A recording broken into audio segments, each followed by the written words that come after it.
Et dans une de ses expériences passées, il travaillait avec les grands retailers, Darty, Ikea, Boulanger, pour pas les citer, et d'autres. Et en fait, donc lui, il était en charge de livrer les machines, enfin les appareils. Quand je dis machines, c'est appareils électroménagers, Ouais. avec la loi AGEC, donc un pour un. Donc il livrait du neuf, il récupérait du vieux. Ouais. Et en fait, il s'est rendu compte qu'il y avait énormément de machines qui étaient comme neuves, qui marchaient encore très bien, mais qui étaient jetées. D'ailleurs, il y a un reportage qui est sorti il y a 10 jours là-dessus, j'en dis pas plus, mais un célèbre journaliste a justement mis le doigt là-dessus. Ok.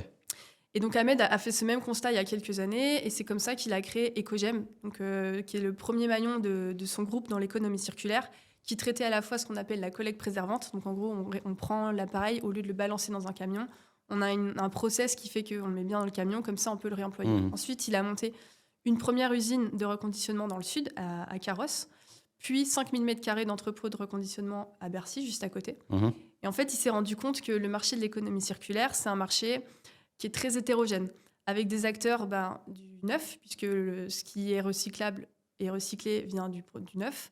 Et de l'autre côté, il y a tout ce qui va être asso, recyclerie, toutes ces choses-là qui sont top d'un point de vue environnemental, mais vu qu'il n'y a pas de logique commerciale ou très peu, en fait, il n'y a pas d'industrialisation, il n'y a pas de scale, de mise à l'échelle, etc.